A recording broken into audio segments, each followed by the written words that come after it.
For the next few days, I'll be visiting Idaho's capital city, Boise, to see just what this underrated city has to offer. Pardon my reflection, but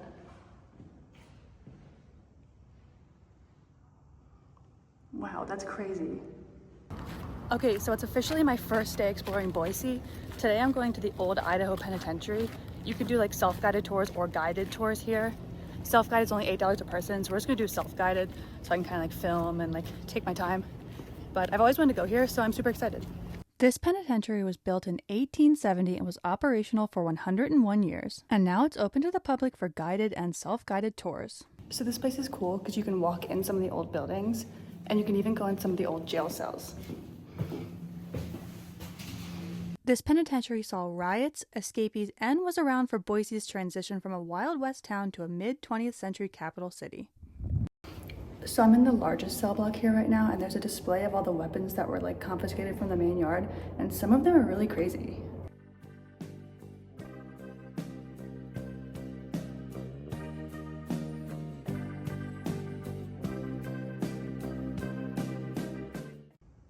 Okay, pardon my reflection, but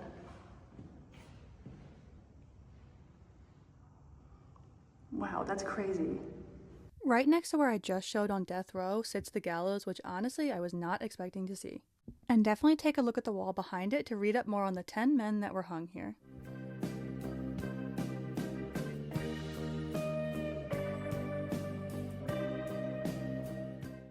And we just went down the stairs, and this is where they drop down after they've been through the gallows. Kind of creepy. There are literally so many different buildings you can explore here, it kind of feels like you could get lost. So I was just in the laundry room, and a little placard on the outside of it says the inmates here used to do laundry for the Mountain Home Air Force Base. And my grandfather was actually stationed here when this prison was still operating at the Mountain Home Air Force Base. So it's kind of like a full circle moment where like his laundry was probably done here. So it's kind of interesting.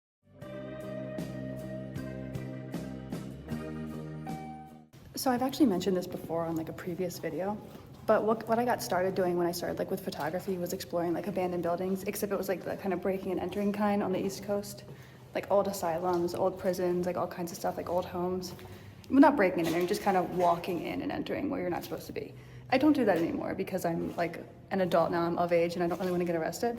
But I actually met Garrett in an abandoned power plant like 15 years ago, which is so funny because now it's like a full circle moment where we ended up getting married, and now we're exploring legally an old prison.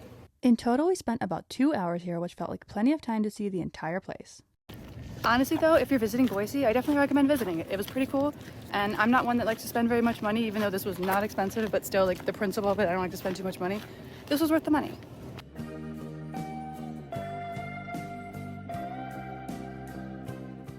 So we were actually on our way back to the RV park we're staying at, but then we ended up passing this neighborhood, and I'd heard it was a cool neighborhood. It's called the Hyde Park neighborhood, and had like this cute little downtown stretch with like a bunch of breweries and like coffee shops and restaurants. So instead of going home, we're actually gonna take a little walk around, maybe get a beer, maybe do something, but we'll see.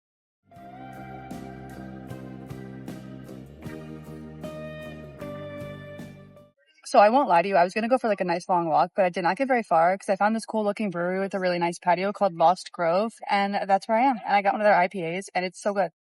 After the beer, I did go around and do a little bit of window shopping, and this place had so many cute little shops to choose from. All right, so I just walked into a store called Hide and Seek, and basically it was like a store of everything I could never own because I live in an RV and I would literally destroy all of it within like one day.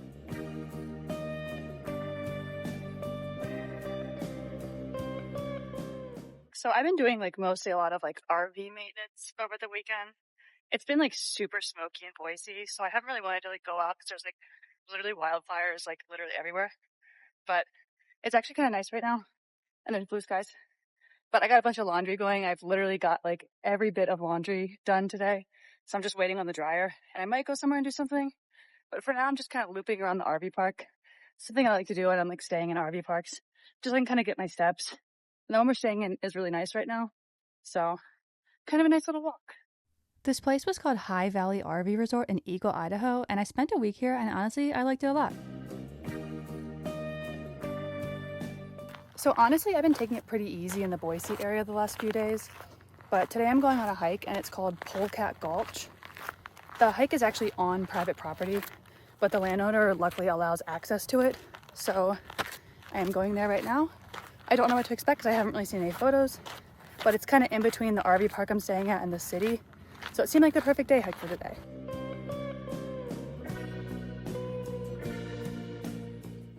Okay, so I've officially crossed into the part of the trail that is on private property. If you do decide to do this trail, please just respect the property, stay on the trail, follow all the rules. They're allowing access to this for people, so we want them to continue that.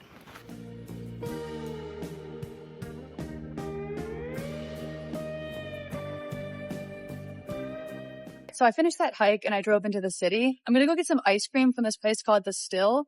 It's supposed to be like really good, like unique flavors of ice cream. And then on the way there's this thing called Freak Alley, and it's basically like an art gallery where like street artists kind of like paint on it and like do spray paint and all that kind of stuff. And it changes all the time. So I'm going to stop there on the way there.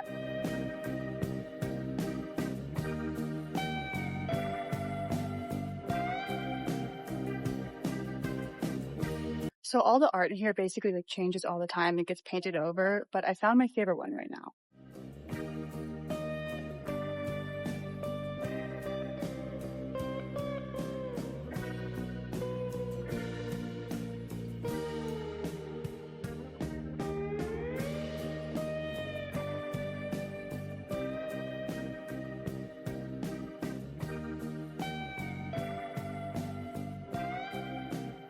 I got two flavors. I got the just like cream cheese vanilla flavor and then the bourbon infused 21 plus flavor. So I'm super excited.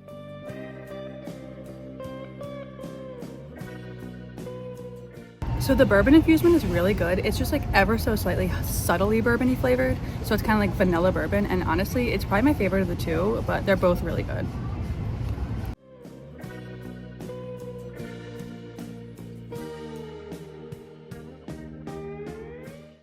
You can probably tell by this like creepy lighting right now, but it's like almost 10 at night. And the last like couple nights, Dwight has been like begging to go out at night. He just wants to like come on little like mini walks around our RV and like sit at the picnic table. So I've had to take him out like almost every night lately at like 10 p.m. So that's his new thing.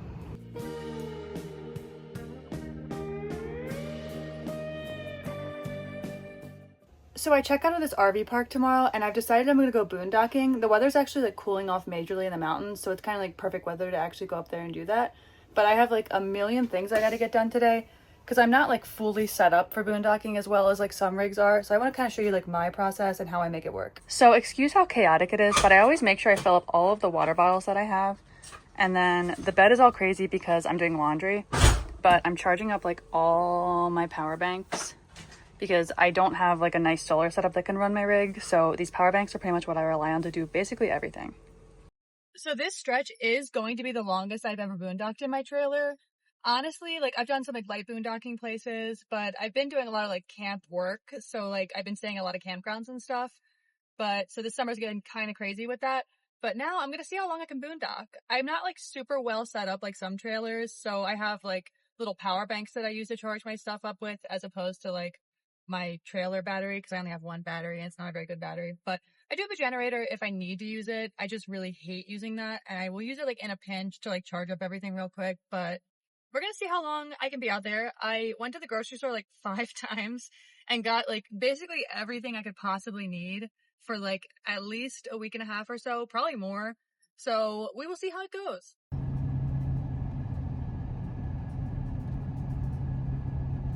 All right, so I'm about like halfway to the Sawtooth from where I was coming from. And this is just like a little tip. Honestly, before you're going into like a town like Stanley or Ketchum or any of those like small mountain towns, gas is so tremendously expensive there. And even if like you have like 3/4 of a tank, like I have, I just filled up at 3/4 of a tank just because I do not feel like getting gas in one of the small mountain towns. So basically, even if you're almost full, just top off your gas tank before you get into a mountain town and you will not regret it. Also, I currently have no water in my fresh tank since it was like a 3-hour drive. I didn't really feel like towing with like 400 extra pounds in my trailer because that just seems super unnecessary. I've read there's a dump station with potable water in the town of Haley right before you hit the Sawtooths. So I'm hopeful that that is not a lie. The last update from it, like the free campsites, like the dump station version of it, was from like a few months ago. So it seems like it's a good go. And then in the mountains, it seems like there might be another dump station that also has water. So if I'm like halfway through boondocking and I need to dump or do anything, I can probably refill more water there. So I am very hopeful for that. Okay, mission successful. There is water at the dump station in Haley, Idaho. So we were able to fill our fresh water up. We're not going to be drinking this water. So it's like not drinking water, but it's good enough for like flushing toilet, washing dishes, showering, and all that. And 3 hours of towing later, I made it to the Sawtooth Mountains. And this is a little sneak peek of the free campsite that I found for the week. You'll definitely have to tune into next week's video to see just how beautiful it was.